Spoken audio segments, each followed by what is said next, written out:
일본 부자 순위 1위는 야나이 다다시, 유니클로 브랜드를 보유한 일본의 패스트 리테일링 창업자로 재산규모 29조 8,800억 원입니다. 소프트뱅크 손정희 회장은 28조 8천억 원으로 그 뒤를 바짝 추격 중이죠. 손정희 회장은 다들 아시다시피 사우디 국부펀드로부터 54조 원, 소프트뱅크가 34조 원, 무바달라 18조 원, 애플 1조 원 등씩 투자를 받아서 총 120조 원으로 비전 펀드를 만든 후에 현재 보시는 것처럼 우버, 엔비디아, ARM, 뉴요크, 쿠팡 등에 대규모로 투자했습니다.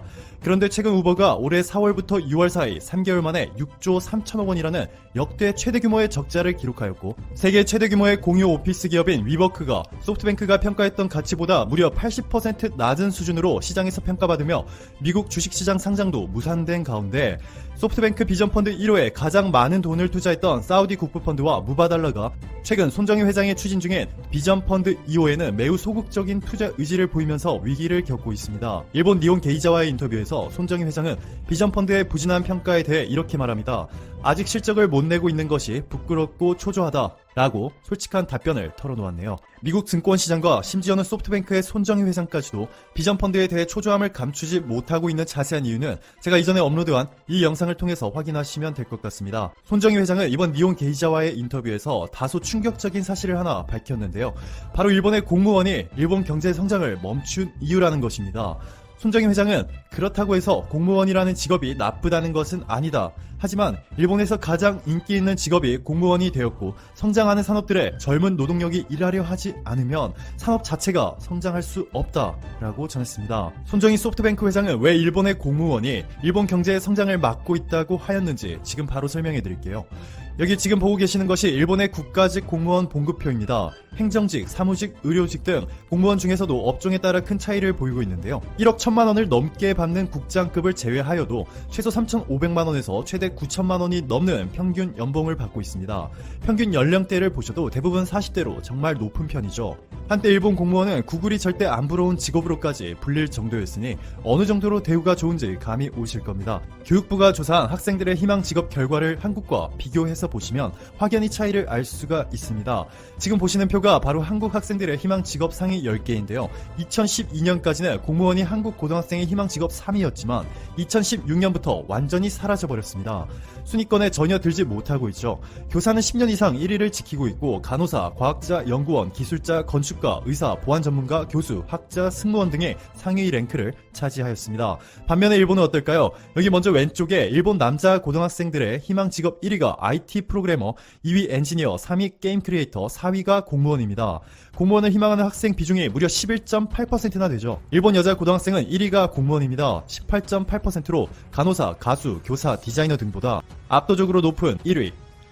어느 국가에서도 볼 수 없는 참 특이한 구조죠. 손정희 소프트뱅크 회장이 지적하는 부분이 바로 이겁니다. 학생들이 이렇게 비정상적으로 공무원이 되기 위해서 청춘을 바치다 보니 혁신이 필요한 기업들에서 뽑을 인재가 심각하게 부족한 것이죠. 손 회장은 일본이라는 섬나라가 완전히 잊혀질 수도 있을 것 같다는 생각이 든다면서 일본 경제가 30년간 멈춰있는 상태라며 일본인들이 공무원에 집착하는 현상을 작은 마을의 작은 평화라고 표현하였네요. 손정희 회장의 일본에 대한 비판은 여기서 멈추지 않습니다. 일본의 기업가를 초식동물로 표현하였는데요. 일본 내에서 안정성만 추구하고 도전적인 정신이 없어졌다는 것으로 해석할 수 있습니다. 또한 대부분의 일본 학생들도 유학을 가려는 의지조차도 없고, 기업가들도 해외로 진출할 생각이 없다고 말하고 있습니다. 실제로 일본의 상위 기업들을 보시면 토요타를 제외하고 NTT, KDDI 등 내수 시장에 의존하는 기업들이 참 많은데요. 해외 투자에 적극적인 회사라고는 소프트뱅크뿐이죠. 한국의 상위 10개 기업을 보시면 삼성전자, SK하이닉스, 현대차, 네이버, 현대모비스, 셀트리온, 삼성바이오로직스, LG화학, LG생활건강, 신한지주로 신한지주를 제외하면 모두 해외 매출 비중이 절대적으로 높습니다. 일본과는 완전히 반대인 상황인 것이죠. 손정희 회장이 말한 것처럼 이렇게 일본인들의 초식동물적인 태도 때문에 몰락한 대표적인 일본 기업이 바로 샤프입니다. 샤프의 주식 차트만 봐도 그동안 무슨 일을 겪었는지 대충 보이시죠? 샤프 주식 한 주에 25만원이 넘었었는데요. 지금은 만원에 불과합니다. 25분에 1토막이 난 것이죠. 만약 여러분이 11년 전에 전 재산이었던 1억으로 샤프 주식을 전부 사서 묻어두었다면 지금 여러분의 잔고는 1억이 아니라 400만원이 남아있을 겁니다. 일본의 대표적인 대기업 중 하나였던 샤프가 왜 이렇게 되었는지, 손정희 회장이 말한 초식동물적인 기업가들의 태도와 어떠한 관련이 있는지 지금 바로 알려드릴게요. 하야가와 도쿠지, 가난한 가정에서 태어나 어머니가 돌봐줄 여건이 안 돼 심지어 다른 가정에서 구박을 당하며 자랐습니다. 그런데 이렇게 생긴 연필, 우리는 이를 샤프펜이라 부르죠. 샤프펜을 최초로 개발하였고 당시 금박을 입히면 7엔, 은박 3엔, 니켈 1엔씩 판매하였는데요. 하야가와 도쿠지는 이를 하야가와 기계연필이라고 불렀습니다. 이후 샤프라는 회사를 차리고 그가 만든 라디오가 중국을 비롯한 해외에서 그야말로 대박을 기록하였고 1953년에는 일본에서 최초로 지금 보시는 이 샤프 TV를 공개하였습니다. 가격은 17만 5천엔에 판매되었는데요. 당시 일본에서 고등학교 졸업자의 월급이 5,400엔이었던 점을 고려한다면 말도 안 되게 높은 가격이었습니다. 그런데 몇 년 후 생산 효율성이 올라가 생산 가격이 낮아지고 일본인들의 월급도 빠르게 증가해 샤프라는 회사의 가치는 그야말로 수직 상승하였습니다. 2000년대 중반까지는 초호황기를 누렸죠. 그런데 위기는 바로 이때부터 시작하였습니다. 바로 한국의 삼성과 LG가 혜성처럼 등장해 이들의 LCD TV 기술력을 압도적인 차이로 추월하였는데요. 글로벌 시장에서 삼성과 LG에게 완전히 패배하였음에도 샤프는 전혀 위기의식을 갖지 않았습니다. 위기라고 생각조차 하지 않은 것이죠. 그 이유가 바로 일본 내수 시장 때문인데요. 일본에서는 당시 일본 정부가 자국 기업들에게 보조금을 지급하였기 때문에 삼성이나 LG 제품들보다 저렴하게 판매할 수 있었던 것이죠. 그런데 어느 날 일본 정부가 이 보조금을 멈춰버렸는데요. 어떻게 되었을까요? 매출액이 75% 폭락하였습니다. 4분의 1 토막이 난 것인데 이때는 이미 샤프는 돌이킬 수 없는 강을 건너버린 후죠. 여러분들도 아시다시피 애플이 아이폰과 아이패드를 대신 생산해달라고 맡기는 곳이 바로 폭스콘입니다. 폭스콘을 보유한 흥하이 그룹이 2012년에 샤프에 9,150억 원을 투자하였고 최대 주주가 되었죠. 그로부터 4년 뒤인 2016년에 결국 샤프는 4조 원의 대만의 흥하이 그룹에 완전히 팔려버렸습니다. 이런 식으로 해외에 팔리거나 최대 주주 자리를 해외에 빼앗겨버린 일본 기업들이 한둘이 아닙니다. 미국에서 원전 사업 한번 잘못 건드려 수조 원대의 적자를 낸 도시바는 결국 과감한 투자보다는 안정을 택해 백색 가전 사업을 중국의 가전업체인 메이디에게 넘겨버렸죠. 이뿐만이 아닙니다. 파나소닉의 백색 가전 사업 부문도 중국의 하이얼에 넘어갔고 도시바의 PC 사업부도 대만의 흥하이 그룹에 이미 팔려간 샤프에 인수당했습니다. 도시바는 급기야 미래성장 동력이 매우 높다고 평가되는 낸드 플래시 메모리 사업부도 팔아버렸는데요. 한국의 SK하이닉스가 포함된 한미일 컨소시엄이 이를 인수하였습니다. SK하이닉스가 매입한 도시바 메모리의 지분은 15% 정도로 약 4조 원을 지불한 것으로 알려졌죠. 임시 기억 장치로 사용되는 D램 메모리 반도체의 경우 지금 보시는 것처럼 삼성이 46%, SK하이닉스가 29%로 한국이 75%를 장악하고 있습니다. 너무 압도적이죠.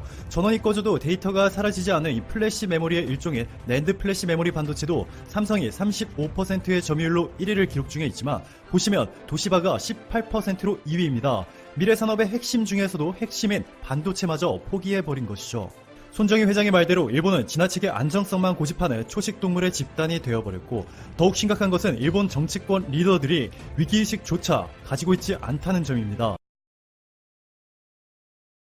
소프트뱅크 손정희 회장은 최근 니케이 비즈니스와의 인터뷰에서 AI는 일본이 다시 일어설 수 있는 마지막 기회라고 말했습니다. 손정희 대표는 일본의 미래가 매우 어둡다면서 정부와 기업들에게 강한 비판과 동참을 요구했습니다. 손정희 회장의 인터뷰 내용은 현재 일본의 경제 현실을 사실 그대로 적나라하게 밝히고 있어 어떤 내용인지 간략히 정리해보았습니다. 현재 일본 재계 1위는 유니클로를 소유한 일본의 패스트 리테일링 창업자 타다시 야나이로 29조 8,800억 원입니다. 2위인 손정희 회장은 28조 8천억 원으로 그 뒤를 바싹 추격하고 있습니다. 손정희 회장은 소프트뱅크가 34조 원, 무비달러 18조 원, 애플 1조 원, 사우디 쿠프펀드 54조 원 등을 받아서 총 120조 원으로 비전펀드 1호를 통해 사업을 운영 중입니다. 주로 투자하고 있는 글로벌 기업들은 우버, 엔비디아, ARM, 위워크, 쿠팡 등으로 시장 점유율 장악을 중심으로 해서 사업을 전개하고 있습니다. 그러나 최근 3개월 만에 6조 3천억이라는 역대급 적자를 기록하고 있고 세계 최대 규모인 공유 오피스 기업인 위워크가 자체 평가보다도 미국 주식시장에서 무려 80%가 낮은 수준으로 평가를 받아 9월 상장은 물론 무기한 연장이 된 상태입니다. 더욱이 이 같은 실적의 영향으로 사우디 쿠프펀드와 무비달러가 최근 손정희 회장이 추진 중인 비전펀드 2호에 대해서 매우 소극적인 투자 의지를 보이고 있어서 위기를 맞고 있습니다. 이러한 부진한 상황에 대해서 손정희 회장은 솔직하게 답변했습니다. 아직 실적을 내고 있지는 못해 부끄럽고 초조하다. 그래도 큰 가능성을 느끼고 있다면서 구체적인 이유에 대해서 진지하게 일본의 공무원이 일본의 경제 성장을 멈춘 이유라며 날카로운 비판을 이어갔습니다. 공무원이 나쁘다라는 것이 아니라 전쟁 전후나 에도 막부 말기와 비교해 기업가 정신이 매우 희미해졌다는 것입니다. 현재 일본의 국가직 공무원의 봉급 등 처우는 국장급은 1억 1천만 원 이상, 그 이하는 평균 3,500만 원에서 9천만 원 이상대로 상당히 높은 편입니다. 연령대도 대부분 40대로 한때는 구글이 절대 안 부러운 직업으로 불릴 만큼 대우가 좋은 상황입니다. 한국이 2016년 이후 공무원 선호도가 완전히 사라지고 다양한 직업군이 포진된 것과는 달리 일본의 경우는 남자는 4위, 여자는 1위가 공무원입니다. 남자는 거의 12%, 특히 여자의 경우는 18%로 압도적으로 공무원을 선호하고 있어서 다른 나라들과 비교해도 특이한 구조를 갖고 있다는 것이죠. 손정희 회장이 지적하는 부분은 바로 이것으로 일본의 학생들이 이렇듯 비정상적으로 공무원이 되기 위해서 청춘을 바치다 보니까 혁신이 필요한 기업들이 뽑을 수 있는 인재가 심각하게 부족한 현실이고 한국이나 베트남 등의 해외 IT 인재를 선호하게 된다는 것입니다. 더욱이 더 큰 문제는 일본의 기업가들이 초식동물이 됐다는 것입니다. 작아도 좋다, 아름다운 나라이면 좋다라는 우미나가 암덩어리라는 것입니다. 일본은 과거에 안 좋아하는 수축사회가 되어버렸고 기업가들은 밖으로 진출하려 하지 않고 젊은이들도 해외에서 공부하려 하지 않는다는 것입니다. 일본 경제는 30년간 멈춰있는 상태라면서 실제로 토요타를 제외하고 NTT나 KDDI 등 내수 시장에 의존하는 기업들이 많은데 한국에는 삼성, SK하이닉스, LG, 현대 등등 일본과는 정반대라는 것입니다. 10년 전만 해도 건재하던 샤프는 일본을 대표하던 글로벌 기업이었지만 필국의 명성, 샤프 라디오의 신화, 1954년 명품인 샤프TV는 완전히 사라져버렸습니다. 사라진 이유는 2000년 중반 혜성처럼 나타나서 일본의 LCD TV 기술력을 압도적으로 추월해버린 삼성과 LG의 등장이었다는 것인데 심각한 것은 완전히 패배했음에도 샤프는 전혀 위기의식을 갖지 않았다는 것이 더 큰 원인이라는 것입니다. 샤프는 위기라고 생각하지도 않았고 그 이유는 일본 내수 시장에 있습니다. 해외 브랜드들이 들어와도 자국민들이 일본 제품을 사주고 정부가 보조금으로 지원해주기 때문에 저렴한 가격으로 삼성과 LG를 이길 수 있었던 것입니다. 그런데 어느 날 일본 정부가 보조금을 멈춰버렸습니다. 결과는 어땠을까요? 샤프는 순식간에 마이너스 75% 매출액이 폭락해버렸습니다. 이 숫자는 돌이킬 수 없는 숫자죠.